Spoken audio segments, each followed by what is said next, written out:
Assalamualaikum warahmatullahi wabarakatuh.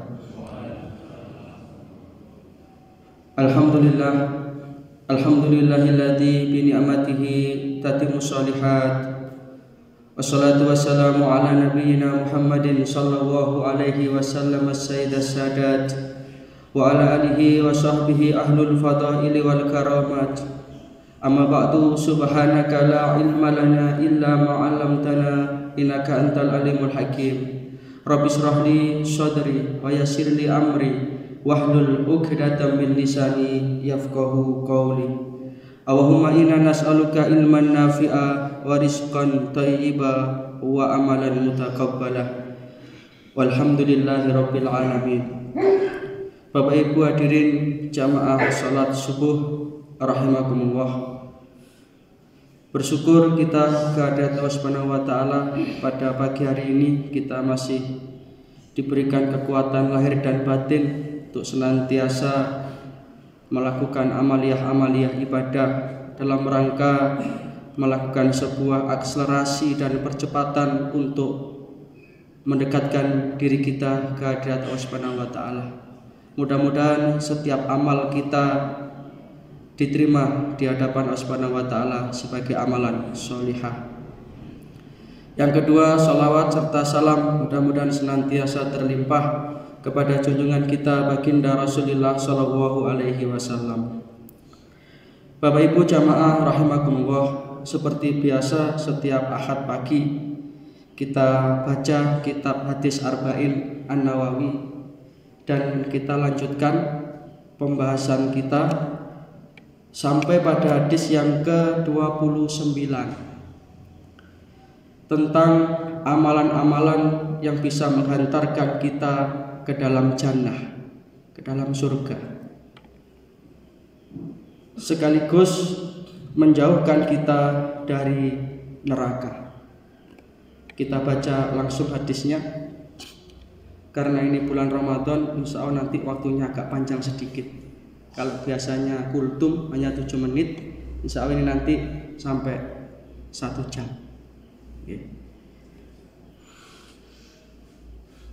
Setuju aku kabeh padha mendelik nih.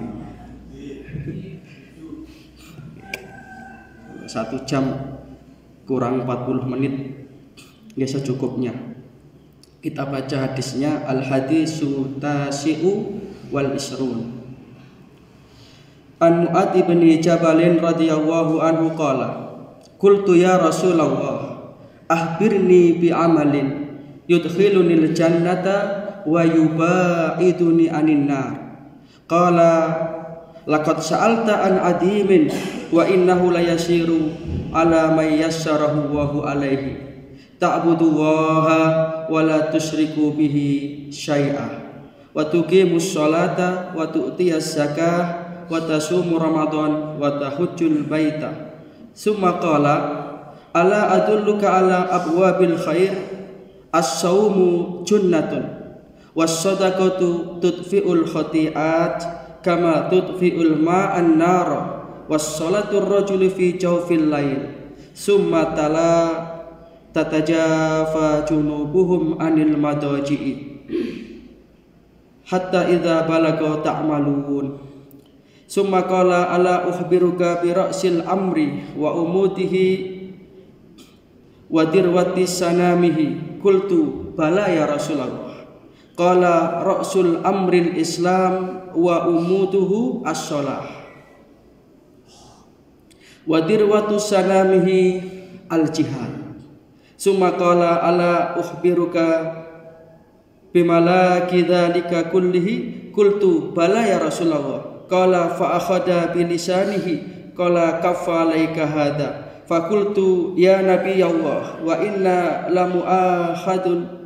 lamu'akhaduna bima natakallamu bihi. Fa qala sakilatka ummuka wa hal yakubbun nasa finnar ala wujuhihim aw qala ala manajirihim illa hasaidu al sinatihim. Rawahu Tirmidzi wa qala hadisun hasanun sahihun. Panjang sekali hadisnya, tapi menarik hadis ini.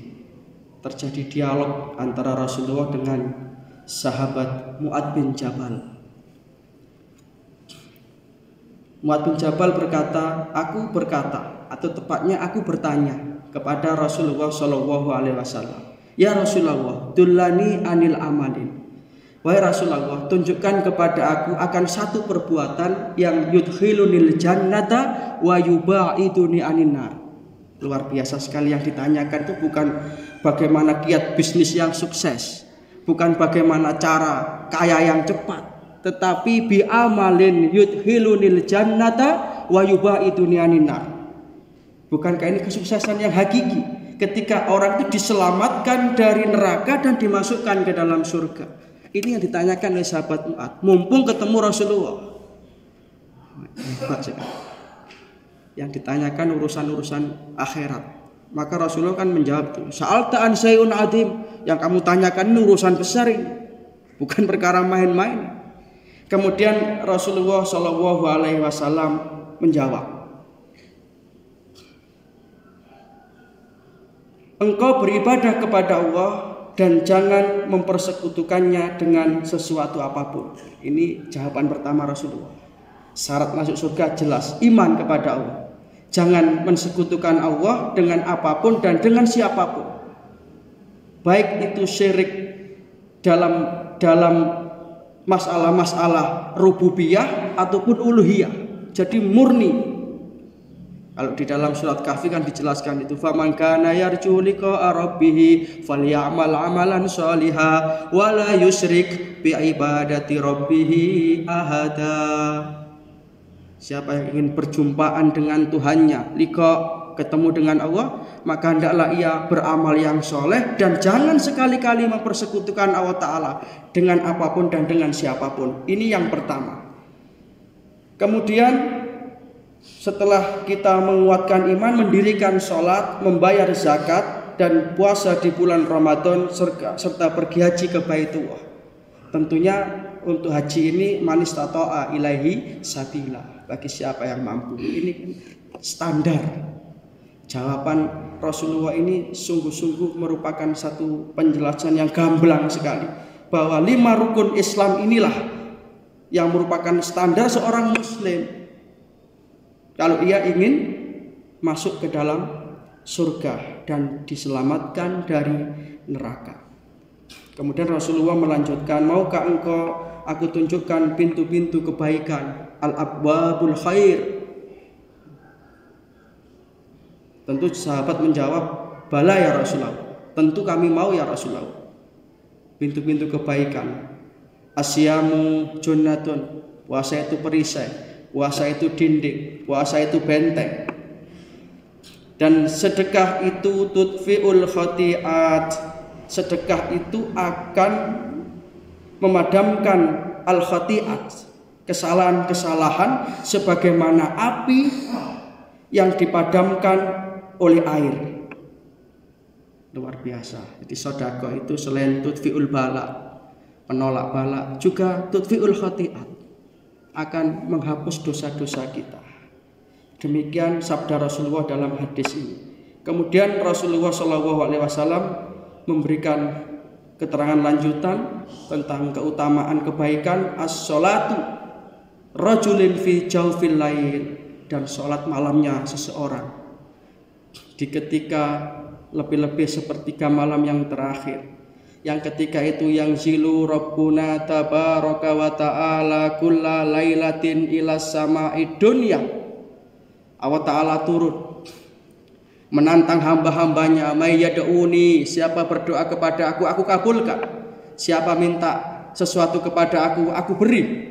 Siapa minta ampunan, aku ampuni. Seraya Rasulullah membacakan surat As-Sajdah ayat 16 dan 17. A'udzubillahi minasyaitonir rajim. Tatajafa junubuhum anil madaji'i ila akhiri ayat.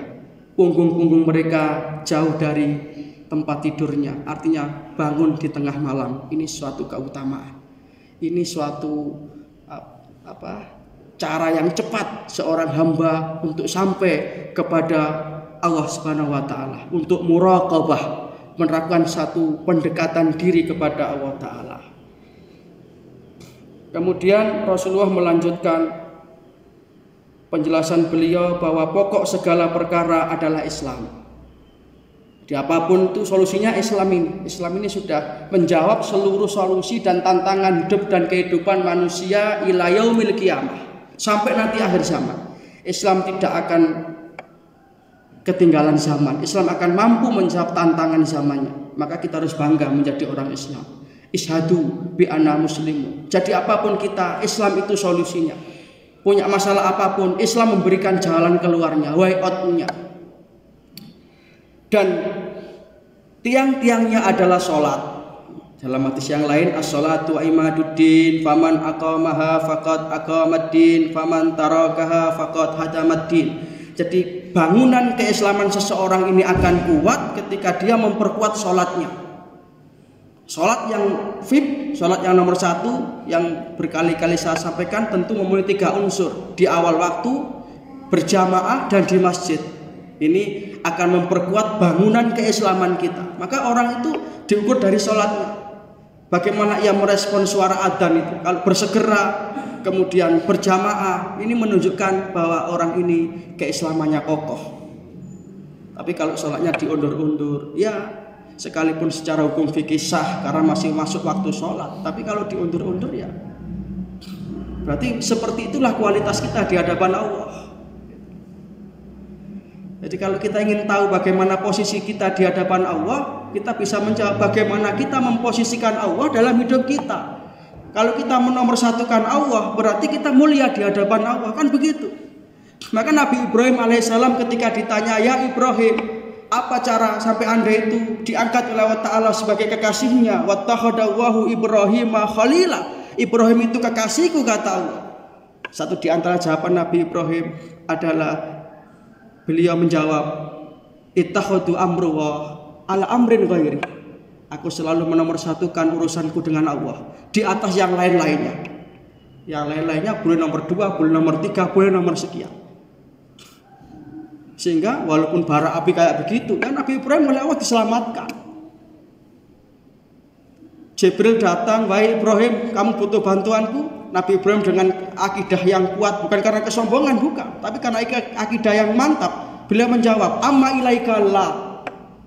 Terima kasih Jibril, kalau kepada Anda aku tidak butuh apa-apa. Hasbunallah wa ni'mal wakil.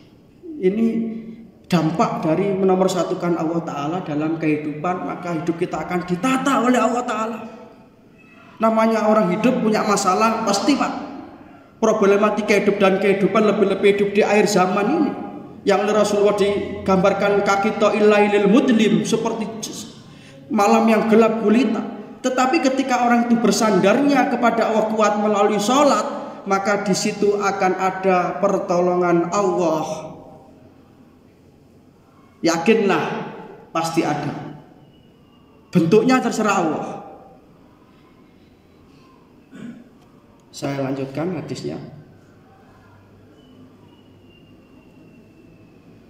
Kemudian Rasulullah melanjutkan, jagalah lisan. Karena banyak orang nanti akan disiksa karena lisannya. Jadi lisan ini dalam peribahasa Arab dikatakan sogirul jirmi adimul jurmi. Ya, bentuknya kecil tapi dampaknya besar. Ada peribahasa Arab salamatul insan fi hifdzil lisan. Orang itu kalau kepingin selamat ya jagalah lisannya. Karena lisan yang kecil ini bisa berdampak besar. Omongan itu bisa berdampak luas. Lebih-lebih kalau yang ngomong itu tokoh agama ngomong semua agama sama, ini karena lesan, satful lisan, lesan kepleset ngomong sedikit dampaknya besar. Maka satu di antara orang yang dirindukan oleh surga nanti di akhirat hafidhil lisan, orang yang menjaga lisannya. Termasuk para penceramah, para mubaligh, jangan ngomong tanpa dasar. Hati-hati Pak, menyampaikan sesuatu itu harus ada dasarnya, lebih-lebih urusan agama. Karena lisan itu akan dimintai pertanggungan jawab. Inna sam'a wal basara wal fuad kullu ulaika kana anhu mas'ula. Hadirin jamaah rahimakumullah, hadis yang saya baca tadi diriwayatkan oleh Imam At-Tirmizi nomor hadis 2616. Nanti bisa dicek. Dan juga oleh Ibnu Majah nomor hadis 3973, derajat hadisnya hasanun shahihun. Hadirin jamaah rahimakumullah, beberapa pelajaran penting dari hadis ini. Yang pertama, kita lihat betapa cita-cita tinggi para sahabat itu adalah surga. Walaupun nanti di akhirat ada yang lebih indah daripada surga itu. Apa itu? Berjumpa Allah. Itulah puncak kebahagiaan seorang muslim, seorang mukmin, ketika dia itu berhadapan face to face dengan Allah. Dan itu nanti akan terjadi dan diberikan oleh Allah Ta'ala kesempatan itu kepada orang yang beriman.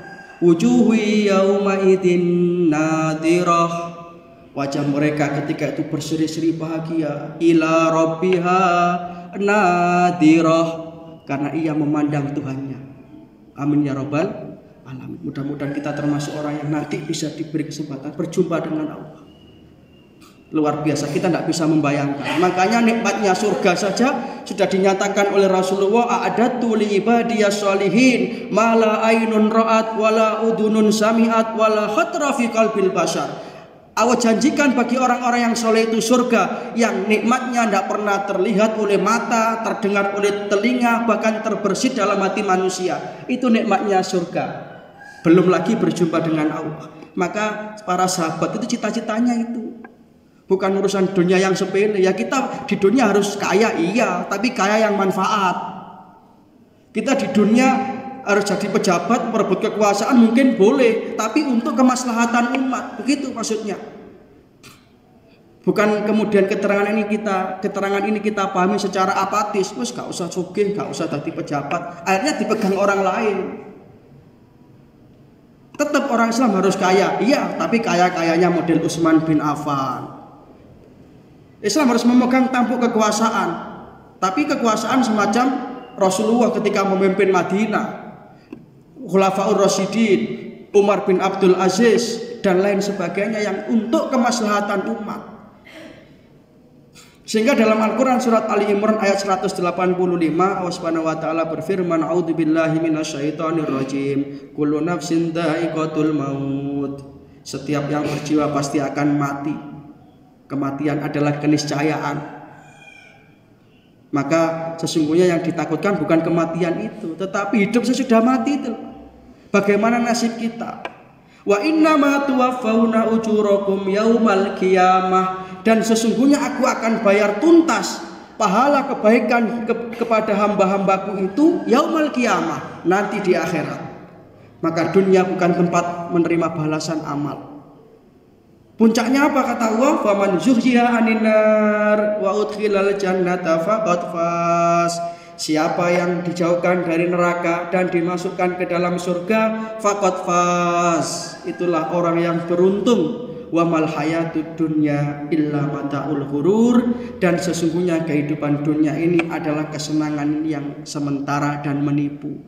Oleh karena itu, marilah lebih-lebih di bulan Ramadan ini kita bermohon kepada Allah supaya kita dicatat oleh Allah Ta'ala sebagai ahli surga.